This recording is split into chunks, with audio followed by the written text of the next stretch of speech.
নমস্কার বন্ধুরা, রাধে রাধে। আজকে আমি চলে এসেছি দক্ষিণ দিনাজপুর জেলার তপনে সেই নামকরা বিখ্যাত রাধা গোবিন্দ মন্দিরে। আর এইখানেই আমার বাপের বাড়ি, কয়েকদিন হলো এসেছি ঘুরতে, কয়েক বছর পর। যার জন্যই এই মন্দিরটা এত সুন্দর দেখে আমার ভীষণ ভালো লাগছে। কেন আমি যখন এসেছি তখন এত সুন্দর করে পুরো রেডি করা ছিল না, মন্দিরটা একদম ছোটোখাটো ছিল। আর আজকে এসে আমার ভীষণ ভালো লাগছে। তো চলো আমার সঙ্গে তোমরাও প্রভুর দর্শন করবে।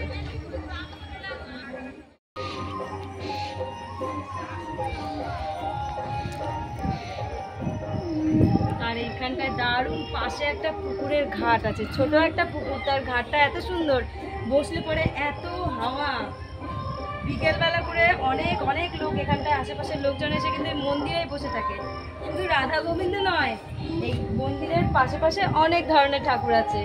আমার দেয়ালেও অনেক ধরনের ঠাকুরের স্ট্যাচু বানানো আছে। এটা যেমন দেখো নরসিংহ ঠাকুর, আর ডিজাইনগুলো সুন্দর দেখো, পুরো দ্বিতীয় স্কন মন্দিরের মতো লাগছে কিন্তু দেখতে।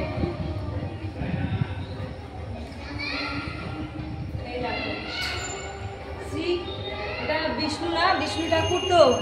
আর তোমার হচ্ছে যেমন শ্রীকৃষ্ণের বিশ্বরূপ দর্শন হয়েছিল, সেম ওরম লাগছে বিষ্ণু ঠাকুরটা। কত সুন্দর তৈরি। এই জায়গাটাকে দেখা গেলে মনে হয় ঝাল লাগাবে।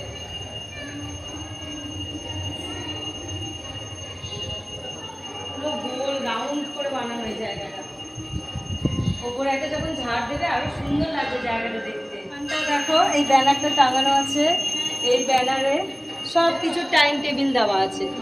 গ্রীষ্মকালে কখন ভোর হয় আর সব কিছু, ভোরবেলায় ভোগ হয়, সকালে, দুপুরে, বিকেলে, সন্ধ্যাবেলায় পূজার যে সময়সূচি। হ্যাঁ, আর এটা বিশ্রাম করার টাইমটা এতটুকু থাকে।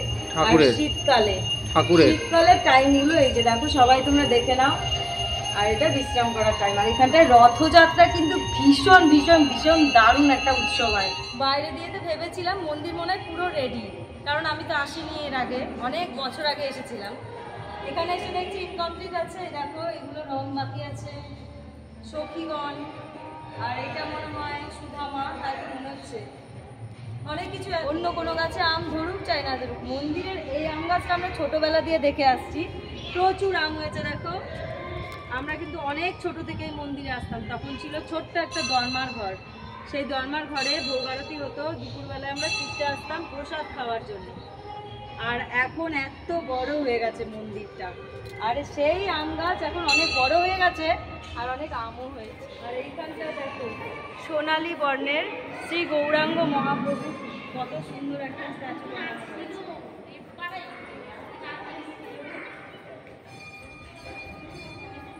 এই পাশেও সেম, এখনো কালার করা হয়নি, বাকি আছে।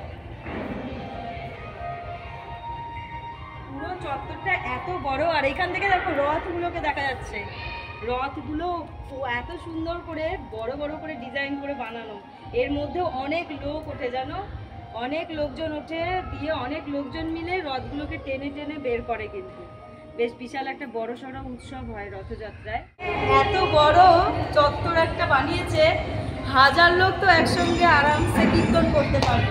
রথযাত্রা উৎসবের ব্যানার টাঙানো হয়ে গেছে, দেখো কবে রথযাত্রা, কী কী অনুষ্ঠান হয় এখানটায় সব পরপর লেখা রয়েছে। 7 দিন ধরে অনুষ্ঠানটা হয়, 7 দিন ধরে, ছোট বড় সবার মন আনন্দ করার জন্য কুইজ প্রতিযোগিতাও হয়। দেখো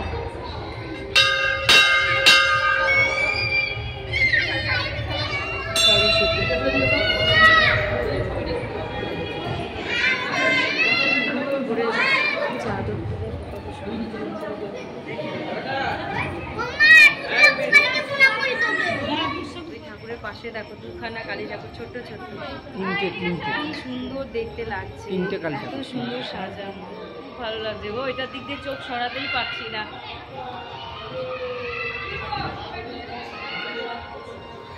কতদিন আসিনি,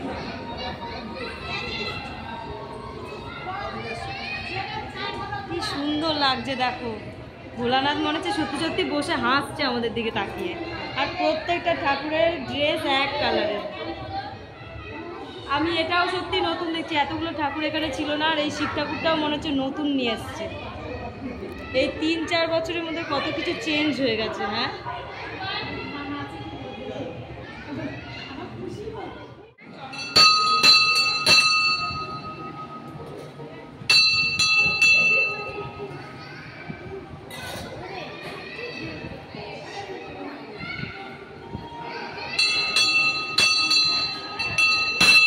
বন্ধুরা ওপরে সব ভগবানকে দর্শন করলাম, তোমাদেরকেও দর্শন করালাম। এবার আমরা নিচে যাব, নিচেও অনেক কয়টা ঠাকুর আছে, সুন্দর একটা ঘাট আছে, সবটাই তোমাদের আবার দেখাবো। নিচের পরিবেশটা কত সুন্দর, চলো এসো। নিচে চলে এলাম, প্রথমেই দেখাই এই সিঁড়িটা দিয়ে যে নিচে নামলাম, এইখানেই রয়েছে আবার একটা শিবলিঙ্গ, আর ওই ওপরে রয়েছে এই ঠাকুরগুলো কি গণেশ ঠাকুর, মাতা পার্বতী, আর ওই পাশে ব্রহ্মা বিষ্ণু মহেশ্বর নাকি আমি বুঝতে পারছি না। হ্যাঁ, ব্রহ্মদেব। অনেকগুলো ঠাকুর আছে এখানটায়।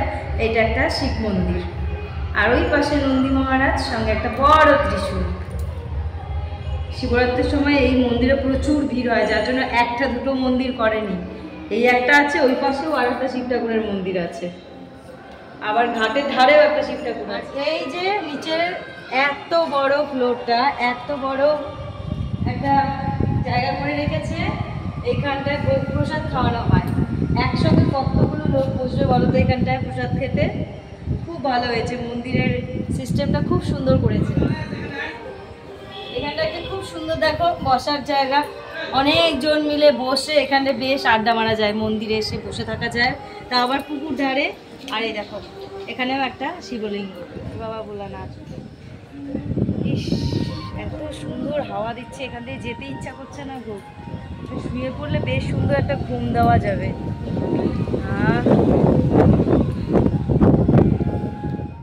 এই পাশে আর একটা মন্দির আছে, এটা শ্রীরাম, লক্ষণ আর আমাদের মা সীতার মন্দির।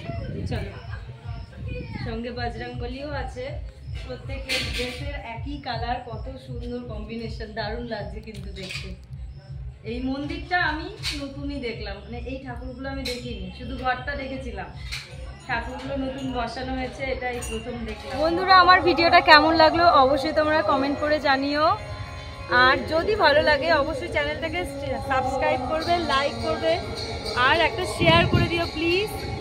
রাধে রাধে বন্ধুরা, টাটা।